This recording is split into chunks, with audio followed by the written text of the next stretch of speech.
हे दोस्तों नमस्कार। एक बार फिर से स्वागत है आपके अपने यूट्यूब चैनल देव जी के ट्रिक्स में।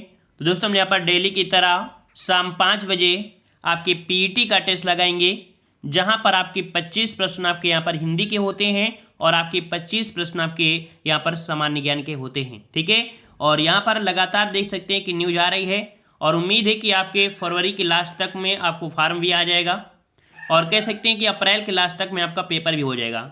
तो तैयारी आप लोग अपनी फुल रखिएगा। ठीक है, तो चलते स्टार्ट करते हैं। गुड इवनिंग सभी को, गुड इवनिंग सभी को, जय हिंद सभी को, राधे राधे, राम राम। चलिए तो स्टार्ट करते हैं। यहाँ पर आपका हिंदी का पहला प्रश्न कि कार्यालय आदेश में अधिकारी का हस्ताक्षर किस स्थान पर आएगा। कार्यालय आदेश में अधिकारी का जो हस्ताक्षर होता है वो किस स्थान पर होता है? नीचे दाहिनी ओर, नीचे बाईं ओर, ऊपरी दाहिनी ओर, ऊपरी बाईं ओर। सही जवाब क्या बनेगा? तो यहाँ पर आपका जवाब क्या हो जाएगा? देखो आपका जैसे ये आपका पत्र हो गया और इस पत्र में आपका क्या होता है, नीचे होता है और आपके कहाँ पर होता है, आपके दाहिनी ओर होता है। ठीक है, दाहिनी ओर होता है। तो इस कारण से आपका जवाब क्या हो जाएगा? ए आपका यहाँ पर सही जवाब हो जाएगा। अगले प्रश्न आते हैं। प्रश्न आपसे अगला पूछा गया है, संयोग में किस उपसर्ग का प्रयोग हुआ है? संयोग में किस उपसर्ग का प्रयोग हुआ है? तो यहां पर देखो, इसे तोड़ेंगे तो आपका बनेगा समधन योग। इसका मतलब है कि आपके पास जवाब मिल चुका है, ए नंबर आपका हो जाएगा, सम बन जाएगा। क्लियर हुआ? नेक्स्ट क्वेश्चन दिया गया है कि निम्नलिखित में से किस शब्द में तद्धित प्रत्यय का प्रयोग हुआ है? तद्धित प्रत्यय क्या होते हैं? हमने आपको बताया था कि संज्ञा, सर्वनाम तथा विशेषण के अंत में लगने वाले प्रत्यय को तद्धित कहा जाता है। जैसे अगर हम आपसे बोले लघु, क्या बोलते हैं? लघु। तो लघु जो आपका है, लघु में आपका हो जाएगा कैसे? लघुता। लघुता हो गया, ठीक है ना। बड़ा, बड़ाई हो गया। सुंदर का सुंदरता। मतलब ऑप्शन आपका बने कौन सा? यहां पर आपका जवाब हो जाएगा तद्धित प्रत्यय का बना हुआ है, तो यहां पर आपका ये हो जाएगा वार्षिक। ठीक है, क्या बनेगा? वार्षिक आपका जो है वो आपका तद्धित प्रत्यय आपका बन जाएगा। ठीक है ना। और यहां पर आपसे अगला पूछा गया है, कह रहा आपसे यहां पर कि गोद लिया हुआ पुत्र के लिए उपसर्ग बताइए। गोद लिया हुआ पुत्र, जो गोद लिया हुआ पुत्र होता है उसे बोलते हैं दत्तक पुत्र। क्या बोलते हैं? दत्तक पुत्र बोलते हैं। तो इस प्रकार से हम लोग यहाँ पर ये कह सकते हैं कि दत्तक जो लिखा है वो कौन सा हो जाएगा? बी नंबर आपका राइट हो जाएगा। ठीक है, नेक्स्ट प्रश्न आपका दिया है कि उसके बिना तुम कुछ नहीं, वाक्य में संबंध बोधक शब्द कौन सा है?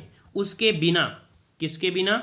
मतलब कह सकते हैं यहाँ पर शब्द बिना लगा दिया गया है, तो बिना शब्द ही यहाँ पर संबंध बता दिया है ना। बिना ही शब्द क्या हो गया? संबंध। मान लो जैसे आपका होता है आगे, पीछे, बिना, आस पास, ये आपका होता है, तो ये शब्द आपके होते हैं क्या? आपके यहाँ पर संबंध को दर्शाएंगे, तो ऑप्शन आपका यहाँ पर बनेगा बी नंबर। नेक्स्ट क्वेश्चन दिया है कि किस शब्द की वर्तनी शुद्ध है?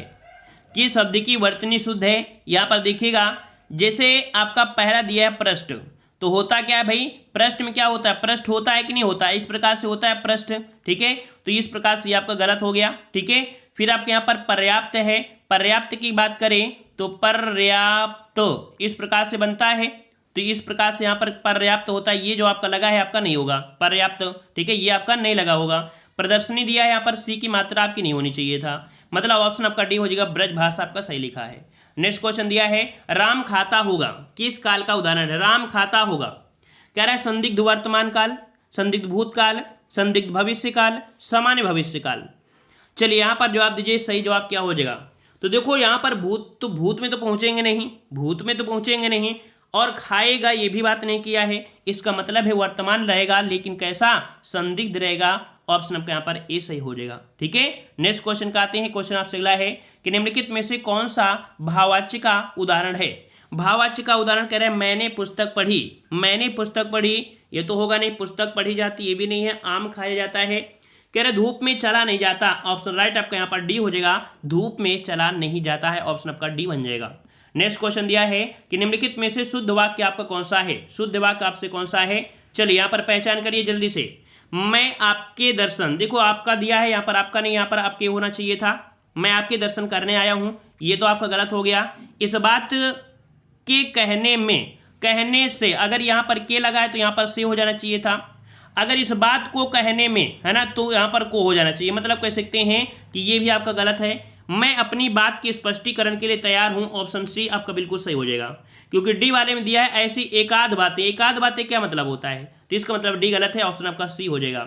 नेक्स्ट क्वेश्चन दिया है लेन देन, विरह, मिलन, जड़ चेतन आदि शब्द युग्मों के बीच किस विराम चिन्ह का प्रयोग हुआ है? यहाँ पर देखो आपको जो दिया गया जैसे आपका लेन देन है, लेन देन के बीच में ऐसे डैश लिखेंगे, ये जो आपका चिन्ह है इस चिन्ह को क्या बोलेंगे, ऐसे चिन्ह को जो बोला जाता है क्या बोलते हैं, तो आपका इस प्रकार का चिन्ह आएगा जिसे बोल देते हैं योजक चिन्ह। क्या बोल देते हैं इसे, योजक चिन्ह बोल देते हैं, योजक चिन्ह। क्लियर हुआ। नेक्स्ट क्वेश्चन दिया है कि नीचे दिए गए मुहावरे उनके अर्थ के जोड़े में आपका एक जोड़ा गलत है, उसे पहचानना है। देख लेते हैं भाई कौन सा मुहावरा आपका यहाँ पर गलत है जो आपका दिया है। कह रहा है अपने पैरों पर खड़ा होना, स्वावलंबी होना। क्या ये सही है, क्या ये सही है? जी हाँ ये सही है। आँच ना आने देना, जरा भी कष्ट या दोष ना आने देना, ये भी सही है। आसन डोलना, विचलित होना। कह रहा है आसन डोलना, विचलित होना। यहां पर कह सकते हैं कि आसन डोलना मुहरक होता है किसी कारणवश मन का विचलित होना, विचलित होना। देखो विचलित होना होता है, यहां पर दिया विचलित ना होना, तो ये तो आपका गलत हो गया, ठीक है ना। आसमान टूट पड़ना, गजब का संकट पड़ना, ठीक है, मतलब संकट पड़ना बात वही हो गया। तो यहां पर कह सकते हैं कि यहां पर ये नहीं शब्द आपको प्रयोग गलत दिया गया है, ठीक है। सी नंबर आपका ये गलत दिया गया था। नेक्स्ट क्वेश्चन दिया है आंख का अंधा नाम नयन सुख, लोकोक्ति का सही अर्थ क्या है? आंख का अंधा नाम नयन सुख। कह रहा है सही अर्थ बताना है। कह रहा है गुण के अनुरूप नाम होना, गुण के विरुद्ध नाम होना। मूर्ख होना, मूर्खों में कुछ पढ़ा लिखा होना। सही जवाब क्या हो जाएगा?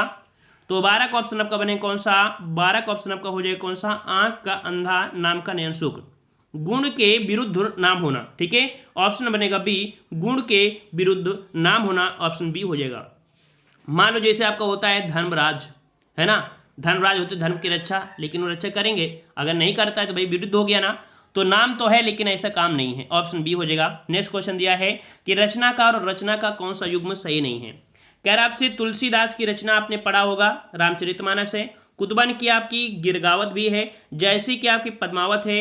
मंझन का दिया है चित्रावली, मंझन का दिया है चित्रावली, तो याद रखिए मंझन चित्रावली युग्म सही नहीं है। क्यों? क्योंकि चित्रावली की रचना है किया है उस्मान ने। किसने किया है? उस्मान ने किया है। इस कारण से ये आपका यहाँ पर गलत दिया गया है, ठीक है। अगले प्रश्न आते हैं। प्रश्न आपसे अगला पूछा गया है कि वर्ष 2016 का साहित्य अकादमी पुरस्कार किस रचनाकार को दिया गया? 2016 का ये क्वेश्चन बहुत बार पूछा जा चुका है 2016 से। तो 2016 का साहित्य अकादमी पुरस्कार दिया गया था आपके नासिरा शर्मा को, ठीक है। ऑप्शन आपका डी हो जाएगा, नासिरा शर्मा को दिया गया, नासिरा शर्मा को। नेक्स्ट क्वेश्चन आपसे अगला पूछा गया है। कह रहा आपसे स्वर संधि कितने प्रकार की होती है? कहने की और बताने की जरूरत भी नहीं पड़ेगी, इतना इजी क्वेश्चन है कि स्वर संधि के आपके पार्ट हो जाते हैं 5। कितने होते हैं? 5 पार्ट होते हैं। तो आपका जवाब हो जाएगा डी, स्वर संधि के 5 प्रकार होते हैं, ठीक है, सबको पता होगा। अगले प्रश्न को बढ़ते हैं। कह रहा है कि अभिज्ञ और अनभिज्ञ शब्दों का सही अर्थ बताइए। अभिज्ञ मतलब क्या होता है और अनभिज्ञ मतलब क्या होता है? चलिए, तो अभिज्ञ अनभिज्ञ, यहां पर देखो अभिज्ञ मतलब जानकार होता है और अनभिज्ञ मतलब जो नहीं जानता है। तो यहाँ पर देखो आपका हो जाएगा कौन सा? ज्ञानी, पढ़ना और गम। तो यहाँ पर देखो जानकार और ना जानकार, निगेटिव सेंस दे दिया ना, अदर में निगेटिव दिया नहीं है। तो हम लोग यहाँ पर देखो, अगर आप ये सोचो अज्ञानी अज्ञान, तो भाई इसके अकॉर्डिंग देना है ना, इसके अकॉर्डिंग देखना है, इस कारण से। तो यहाँ पर आपका सी बार आपका यहाँ पर पर्याप्त आंसर आपका बन जाएगा। नेक्स्ट क्वेश्चन दिया है अर्थ के आधार पर शब्द, अर्थ के आधार पर वाक्यों के भेद बताइए। अर्थ के आधार पर, और हमने आपको बताया अर्थ के आधार पर वाक्य के भेद होते हैं कितने? 8 होते हैं, ठीक है। ऑप्शन डी होगा 8। विधिवाचक, निषेधवाचक, आज्ञावाचक, प्रश्नवाचक, विस्मयवाचक, संदेहवाचक, इच्छावाचक और आपका संदेहवाचक। क्लियर हुआ। नेक्स्ट क्वेश्चन दिया गया है। कह रहा है निम्नलिखित में से कौन सा शब्द पुल्लिंग है? चलिए, अंधेरे में अंधेरे, अंधेरे, नकेल, नकेल, मुंडेर और आपका बटेर। यहां पर पुल्लिंग शब्द आपसे पूछा है, पुल्लिंग शब्द, तो आपका यहां पर सही जवाब हो जाएगा अंधेरे में। अंधेरा कैसा है भाई? बहुत अंधेरा है, ठीक है। तो यहाँ पर कह सकते हैं ऑप्शन आपका बनेगा कौन सा? ए हो जाएगा। वैसे शब्द आपके काफी कठिन है, ठीक है ना। तो यहाँ पर जवाब ए आपको जो दिख रहा है, जो दिख रहा है उसी को बोल दीजिए, अदर में होगा तो देखा जाएगा, ठीक है ना। नेक्स्ट क्वेश्चन आपसे दिया गया है सामाजिक पदों पुनरुक्त युग्म शब्दों के मध्य प्रयोग किया जाता है। जो सामाजिक शब्दों या पुनरुक्ति जो शब्द होते हैं या युग्म होते हैं उनके मध्य जो प्रयोग करते हैं वो क्या प्रयोग करते हैं? तो पुनरुक्ति मतलब समझ सकते हैं, अगर ये सामाजिक शब्द आपने सामाजिक पद दिया है, आप पहली बार पढ़ रहे होंगे, ठीक है ना। युग्म शब्द तो जानते हैं ना, पुनरुक्त शब्द तो आप जानते हैं ना। पुनरुक्त मतलब होता है जैसे धीरे धीरे, है ना, धीरे धीरे, तो आप ऐसे जल्दी से लगा देते हैं। फिर आपका युग्मक मतलब जोड़ा कोई भी होता है तो भी आपका ऐसे डैश लगा देते हैं। ये डैश जो आपका होता है यही बताता है, क्या बताता है? ये जो शब्द आपका होगा आपका योजक ही होगा। ऑप्शन आपका सी बन जाएगा। नेक्स्ट प्रश्न आपसे पूछा गया है कि शुद्ध वर्तनी आपको बताना है। यहाँ पर ऋषि, ऋषि जो आपकी वर्तनी होगी वो किस प्रकार से सही लिखी जाएगी, 20 का जवाब देना है। ऋषि ऋषि ऋषि की बात करते हैं तो आपका जवाब हो जाएगा यहाँ पर ऑप्शन राइट, ऋषि ऋषि ऋष लिखा जाता है इस प्रकार से, ठीक है। ए नंबर आपका जवाब बिल्कुल हो जाएगा, ऋष बन जाएगा। क्लियर हुआ, दिक्कत तो नहीं है। चलिए नेक्स्ट क्वेश्चन दिया है, निम्नलिखित में से कौन सा विदेशी शब्द नहीं है, विदेशी नहीं है। तो देखो कमर दिया है, कमर, कमर है भाई, विदेशी है। अच्छा, फिर यहाँ पर कह सकते हैं आपका कमरा भी विदेशी, कमेटी, लेकिन कान, कान आपका विदेशी नहीं है, ये आपका देसी शब्द है, ठीक है। यहाँ पर डी नंबर आपका हो जाएगा। अगला प्रश्न आपका दिया है कि काव्य के आस्वादन से जो आनंद प्राप्त होता है उसे क्या कहते हैं। काव्य के आस्वादन से मतलब बिना ही स्वाद के आपको आनंद प्राप्त हो जाता है, उसे क्या कहते हैं। एक डायरेक्ट परिभाषा है, डायरेक्ट परिभाषा है, और आनंद है तो आनंद आप तो होता है कि इसमें रस में होता है, ठीक है। तो आपका जवाब हो जाएगा कौन सा, यहाँ पर आपका डी हो जाएगा, जिसमें कह सकते हो रसों की कुल संख्या कितनी मानी गई है, 9 मानी गई है, ठीक है। नेक्स्ट क्वेश्चन आपसे पूछा है रस के कितने अंग होते हैं, रस के कितने अंग होते हैं। तो याद रखिएगा यहाँ पर रस ने पूछा है अंग कितने होते हैं, अंग कितने होते हैं। तो आपका जवाब क्या हो जाएगा, आपका जवाब जल्दी से बताइए भाई, आप लोग सोचा करते हो कि सर बताएंगे तभी हम जवाब देंगे, जल्दी से बताइए रस के कितने अंग होते हैं। तो आपका जवाब हो जाएगा कौन सा, बी, 4 होते हैं, बिल्कुल सही है। कुछ लोगों के आ गए जवाब, यहाँ पर देखो 4 हो जाएंगे। अब 4 कौन होते हैं, तो हमने आपको पढ़ाया होगा स्थायी भाव, क्या बताया है, स्थायी भाव आपने पढ़ा होगा, और क्या होता है, विभाव भी होता है, विभाव भी हो जाएगा, फिर आपका अनुभाव हो जाता है, अनुभाव हो जाता है, फिर आपके संचारी भाव हो जाते हैं। क्लियर हुआ ना, ये 4 होते हैं, समझ में आ गया। आप लोग थोड़ा फास्ट रहा करिए भाई, आप लोग तो जब हम बोलते हैं तभी आंसर आप देते हो, है ना। पहले आंसर दो तो हम समझेंगे कि आप लोग स्पीड में रहते हो, आप लोगों की तैयारी है। हमारे बाद आप बोलते हो तो फिर मजा नहीं आता है। चलिए क्वेश्चन दिया है सामाजिक विज्ञान में, मतलब सामान्य ज्ञान में, कि भारतीय संविधान के किस संशोधन अधिनियम द्वारा पंचायती राज व्यवस्था को संवैधानिक दर्जा दिया गया। पंचायती राज दर्जा अर्थात गांवों के विकास के लिए यहाँ पर देख सकते हैं पंचायती राज व्यवस्था, ये जो आपका बनाया गया, ये अधिनियम जो आपको दिया गया था, कब दिया गया। यहाँ पर सही जवाब कौन हो जाएगा, सही जवाब बिल्कुल सही है, वेरी गुड। अब अच्छा प्रयास किया है, जल्दी से आ गया है 73वें संशोधन, ठीक है। ऑप्शन आपका बनेगा सी नंबर आपका हो जाएगा। नेक्स्ट क्वेश्चन आपका दिया गया है कि निम्नलिखित में से कौन सा देश उत्तर प्रदेश राज्य के साथ एक अंतर्राष्ट्रीय सीमा साझा करता है। देख लीजिए, चीन दिया है, भूटान दिया है, बांग्लादेश दिया है, और आपका नेपाल। आपका जवाब मात्र यहाँ पर 1 सेकेंड माना चाहिए, और याद रखिएगा कि आपके उत्तर प्रदेश के 7 ऐसे आपके जिले हैं जो आपके नेपाल की सीमा को स्पर्श करते हैं। ऑप्शन आपका बनेगा यहाँ पर आपका 7 हो जाएगा। नेपाल के साथ अंतर्राष्ट्रीय सीमा आपका नहीं बनती है, ठीक है। किसके साथ, नेपाल के साथ आपकी बनती है 7, ठीक है। 7 आपके जिले इसमें आपके हैं। क्लियर हुआ। अगले प्रश्न आते हैं। प्रश्न आपसे अगला है कि केंद्रीय पक्षी अनुसंधान संस्थान उत्तर प्रदेश के किस शहर में स्थित है। केंद्रीय पक्षी अनुसंधान संस्थान ये आपको पड़ता है कहाँ पर, इज्जत नगर में। कहाँ पड़ता है, इज्जत नगर, ठीक है। इज्जत नगर। अब आपको बताइए कि इज्जत नगर मिलता इनमें से कहाँ पर है।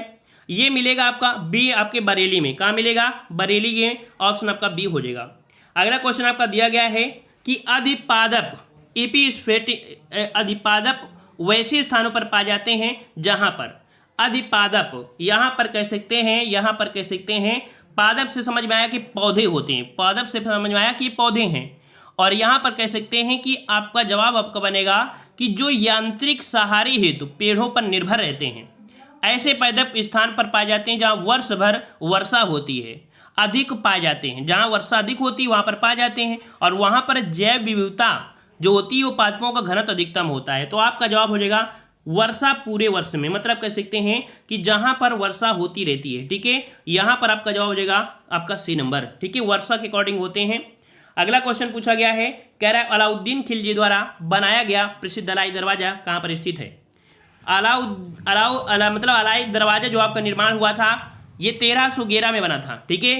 1311 ईस्वी में आपको बना था, और ये जो आपका बनाया था अलाउद्दीन खिलजी के द्वारा, ठीक है। कुतुब मीनार के पास में है, ये याद रखिए, अलाई दरवाजा कुतुब मीनार पास में ही बिल्कुल आपके हैं, ठीक है ना। तो इस प्रकार से आप जवाब दे सकते हैं नई दिल्ली में, क्योंकि कुतुब मीनार तो पता है, ठीक है ना, कुतुब मीनार तो आपको पता ही है। चलिए अगला प्रश्न पूछा गया है कि श्रीरंगपट्टनम का ऐतिहासिक शहर जिसे टीपू सुल्तान और उसके पिता हैदर अली की कब्रों का घर माना जाता है, वह निम्नलिखित में से किस शहर से लगभग 15 किलोमीटर की दूरी पर है।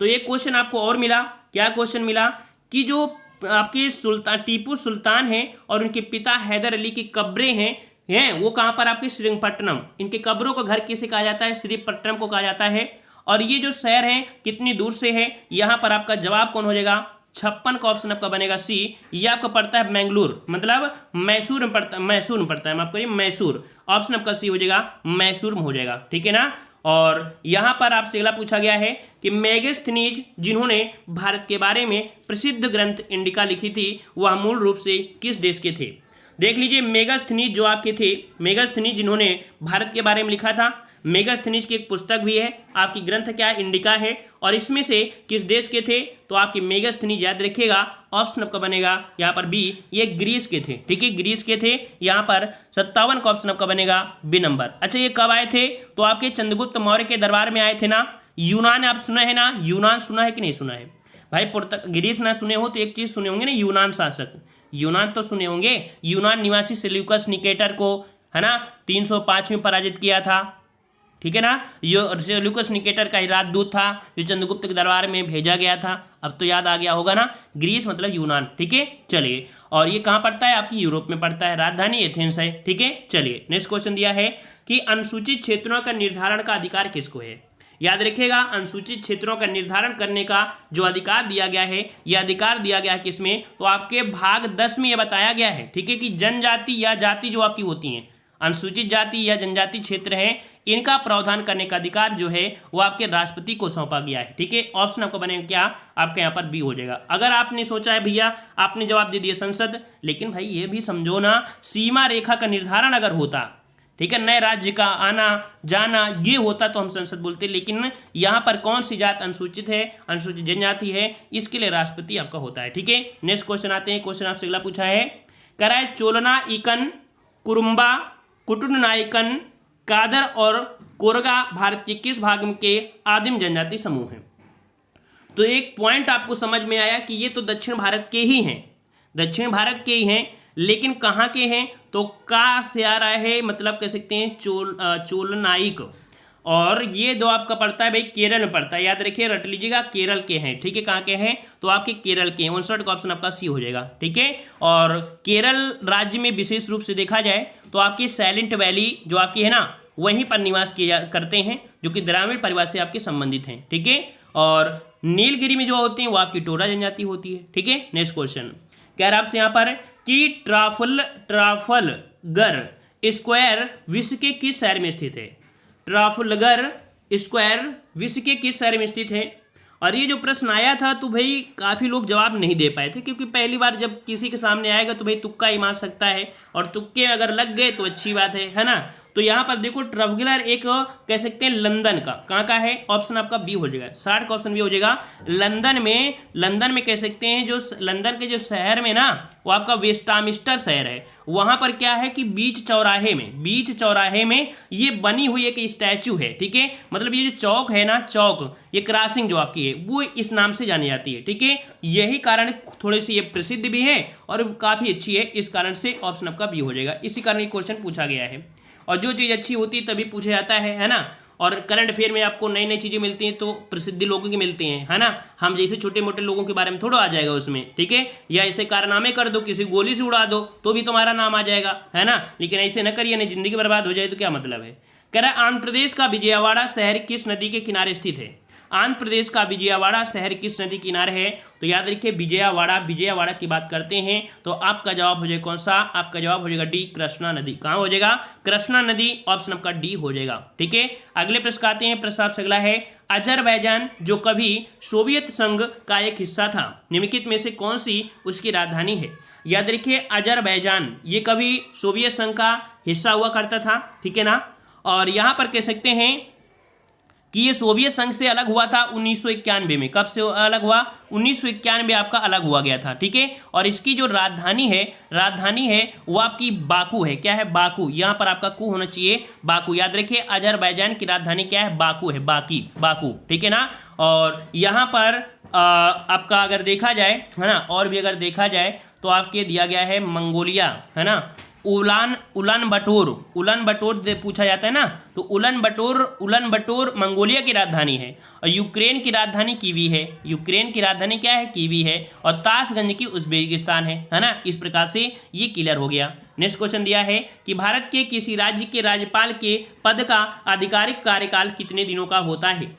याद रखिएगा कि भारत के किसी भी राज्य के राज्यपाल का जो पद होता है आधिकारिक रूप से, वो होता है कितना होता है? तो 5 वर्ष को होता है, 5 वर्ष को होता है। और ये जो होता है राष्ट्रपति के अनुसार ये बैठ सकता है, जब चाहेगा राष्ट्रपति उतार सकता है। समझ में आ गया ना? वैसे कार्यकाल इसका होता है 5 वर्ष। नेक्स्ट क्वेश्चन दिया है कि भारतीय तिरंगे अर्थात तिरंगा ध्वज में अशोक चक्र का रंग कौन सा होता है? तो आपने तिरंगा तो देखा होगा, तिरंगे में जो आपका अशोक का चक्र होता है, अशोक का जो चक्र होता है, ये जो आपका होता है भाई, ये किस कलर का होता है? ये होता है किस कलर का होता है? यहाँ पर 64 का सही जवाब देना है। तो 64 का जवाब हो जाएगा, याद रखिए, गहरा नीला। याद रखिए जो चक्र होता है ना, वो काला नहीं होता, गहरा नीला होता है, गहरा नीला। ऑप्शन आपको सी जवाब देना है। क्लियर हुआ?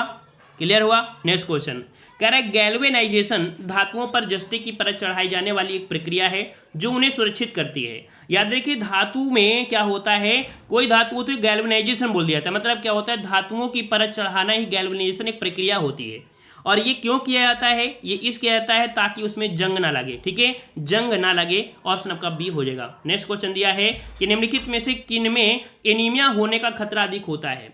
देखिए भाई, एनीमिया जो रोग होता है ना, तो कह सकते हैं जो ज़्यादा से ज़्यादा खतरा होता है किसको होता है? ये खतरा होता है गर्भवती महिलाओं में, है ना। खून की कमी दूर करने के लिए आपका होता है। तो यहाँ पर ऑप्शन आपका सी हो जाएगा, गर्भवती महिलाएं जो होती है उनमें एनीमिया का खतरा आपका ज़्यादा हो जाता है। ठीक है, और यहाँ पर अगला प्रश्न आते हैं। प्रश्न आपसे अगला पूछा गया है, निम्नलिखित में से कौन सा जानवर रेबीज फैला सकता है? अगर आपको ये नहीं पता है रेबीज है क्या, तो आप यहाँ पर कह सकते हैं जवाब नहीं दे सकते हैं। लेकिन रेबीज क्या है? एक जानलेवा वायरस है। क्या है? वायरस। अगर क्वेश्चन पूछे क्या है? वायरस है। ठीक है, ये संक्रमित पशुओं की लार से होता है, संक्रमित पशुओं की लार में पाया जाता है। और इनमें से अगर देखेंगे तो आपका जवाब क्या बनेगा? यहाँ पर आपका डी हो जाएगा, कुत्ता। ठीक है, कुत्ता।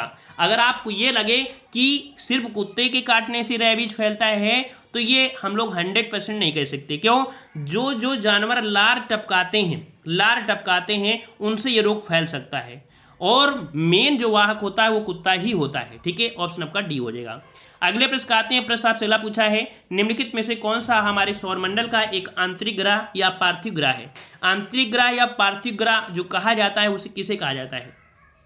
देखो, आंतरिक ग्रह में क्या होते हैं? स्थलीय ग्रह भी होंगे, चट्टानी भी आपको मिलेंगी, सिलिकेट के सेल भी मिलेंगे, धातु से बने भी होंगे। ठीक है ना।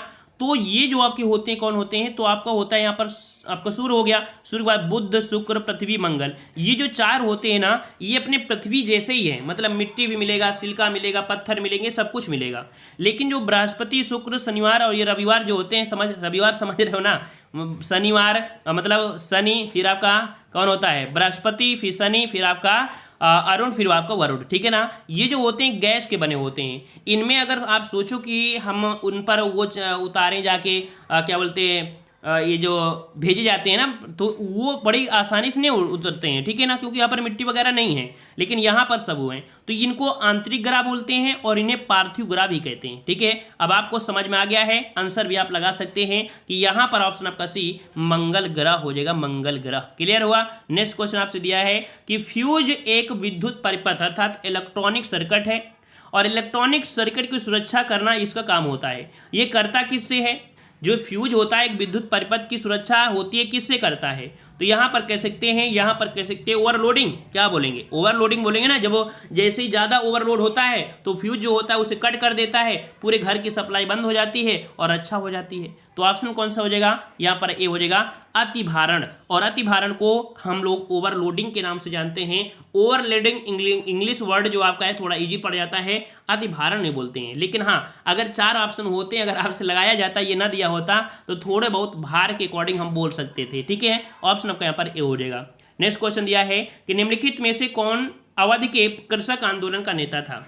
अवध के कृषक आंदोलन के जो नेता थे वो बाबा रामचंद्र थे। ठीक है, कौन थे? बाबा रामचंद्र। ये कहाँ के रहने वाले थे? ये रहने वाले थे आपके मूल रूप से देखा जाए तो आपके महाराष्ट्र के रहने वाले थे। ठीक है, महाराष्ट्र के रहने वाले थे। क्लियर हुआ। नेक्स्ट क्वेश्चन दिया है, निम्नलिखित में से कौन वर्तमान में विश्व बैंक के अध्यक्ष हैं? विश्व बैंक के जो अध्यक्ष इनमें से कौन है? जिम योंग किम है, लेविस प्रेस्टन है, या बारबर कोनेबल है, या पाल वाल्फोविट्स है। यहाँ पर जवाब दीजिए, फटाफट जवाब दीजिएगा। चलिए यहाँ पर जवाब आने शुरू हो गए हैं, लेकिन भाई साहब आपने करंट अफेयर पढ़ा होगा तो थोड़ा सा स्टॉप लेना, ठीक है ना, क्योंकि ऑप्शन में जो पूछ रहा है वो ऑप्शन है ही नहीं है, ऑप्शन है ही नहीं है, क्योंकि जिम योंग किम का कार्यकाल तो भाई खत्म हो गया है ना। अब जो बने हैं कौन बने हैं, डेविड मालपास, डेविड मालपास है ना, डेविड मालपास, ठीक है। तो ये रट लेना, वर्तमान में जो है डेविड मालपास है ना। इन ऑप्शन में कोई नहीं है, जो बस झोंके रहो, ठीक है, डेविड मालपास है। ये नया मतलब करंट अफेयर इनमें ऑप्शन में नहीं है।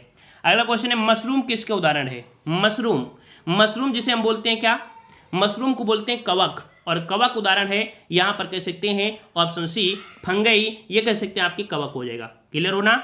और ये क्या होते हैं, एक कोशिकीय जंतु होते हैं, या खाने योग्य तथा जहरीला दोनों प्रकार का होता है, मतलब एक खाने योग्य भी होता है और एक जहरीला भी होता है, ठीक है। ऑप्शन आपको बनेगा सी नंबर, ठीक है। और आपने गाँव में देखा होगा कभी कभी बकरी अचानक पेट फूलता है और ख़त्म हो जाती है, बस यही होता है ना, जो फफूंद वगैरह होती हैं वो पेड़ों में लग जाती हैं घास में और खा लेती हैं, तो ऐसे हो जाता है। तो कुछ होते हैं जो लाभ कर जाते हैं, लेकिन कुछ तो होते हैं डैमेज मार देते हैं, ठीक है। नेक्स्ट क्वेश्चन दिया है कि दिल्ली मेट्रो को अपनी प्रथम ड्राइवर रहित रेलगाड़ी किस देश से प्राप्त हुई है। आपने अभी करंट अफेयर में हमने आपको बताया था कि प्रथम ड्राइवर रहित जो रेलगाड़ी चलाई गई वो आपकी दिल्ली में है ना, और मोदी जी ने उसका उद्घाटन किया। और ये जो ली गई है, प्राप्त की गई है, कहाँ से की गई है, तो भाई कौन करेगा, यहाँ पर करेगा, किया है कौन, दक्षिण कोरिया। याद रखिए 73 का ऑप्शन आपका भी हो जाएगा, दक्षिण कोरिया से प्राप्ति की गई है, ठीक है ना। और यहाँ पर जो दक्षिण कोरिया में एक जगह पड़ती है आपका चांगवान जगह में निर्मित किया गया था। नेक्स्ट क्वेश्चन का आते हैं, क्वेश्चन आपसे अगला है कि भारत में पंचायती राज स्थापित करने वाले प्रथम 2 राज्य कौन से हैं। तो याद रखिए प्रथम 2 राज्य हैं जो पंचायती राज को यहाँ पर स्थापित किए हैं, और ये आपके कौन थे, तो आपको पता है कि 2 अक्टूबर 1959 में राजस्थान के नागौर जिले में यहाँ पर कह सकते हैं इसका उद्घाटन किया गया था। उसी के साथ साथ आपके आंध्र प्रदेश भी था। तो इस प्रकार से यहाँ पर जवाब कह सकते हैं राजस्थान और फिर आपका आंध्र प्रदेश, ऑप्शन आपका सी हो जाएगा, ठीक है। अगला प्रश्न आपसे दिया गया है, कह रहा है बस इतने क्या, एक और होगा, कह रहा है कि भारत ने पृथ्वी के धरातल का कितना प्रतिशत घेरा हुआ है। भाई जो आपको पता है कि पूरे विश्व में जो आपका 29% धरातल है, कितना है, देखो पूरे में आपका कितना है देखा जाए तो आपका 29%, क्योंकि इसमें तो आपका जल है, अब इसमें से आपका क्या है, पूरा पृथ्वी है, अब इसमें जिसमें मतलब भूमि हो गई, अब इस भूमि में 29% बची है पूरी पृथ्वी। इसमें से जो भारत बना है छोटा सा प्यारा सा है ना, नन्हा सा, वो है आपका कितना 2.4%। याद रखिएगा 2.4% ये आपके पास जमीन है। तो ऑप्शन आपका बने कौन सा, डी हो जाएगा, 2.4 हो जाएगा, ठीक है ना। ये क्वेश्चन आपके आगे कुल मिला के देखा जाए तो ये आपके पूरे प्रश्न आपको हुए हिंदी हो गए और आपके किसके जीके का। आप लोग ये जरूर बता दिया करिए यार वीडियो देखने के बाद कमेंट बॉक्स में ऑफलाइन कि आप लोगों का स्कोर कितना जा रहा है, हमें भी पता चले ना कि आप लोगों का स्कोर कितना जा रहा है। चलिए एक क्वेश्चन आपको कमेंट बॉक्स में कमेंट करना है, एक क्वेश्चन कमेंट बॉक्स में कमेंट करना है कि भारत के जो जलीय सीमा है, कुल जलीय सीमा, भारत की कुल जलीय सीमा जो है वो कितनी है, यहाँ पर जवाब दीजिएगा कमेंट बॉक्स में, ठीक है। और नेक्स्ट क्लास जो आपकी है वो आपकी 6:30 बजे है, तो आप लोग 6:30 बजे यहाँ पर हिंदी का जो क्लास होने वाली है उसका मजा लीजिएगा, ठीक है। मिलते हैं नए वीडियो में, सभी को जय हिंद, सभी को राधे राधे, धन्यवाद।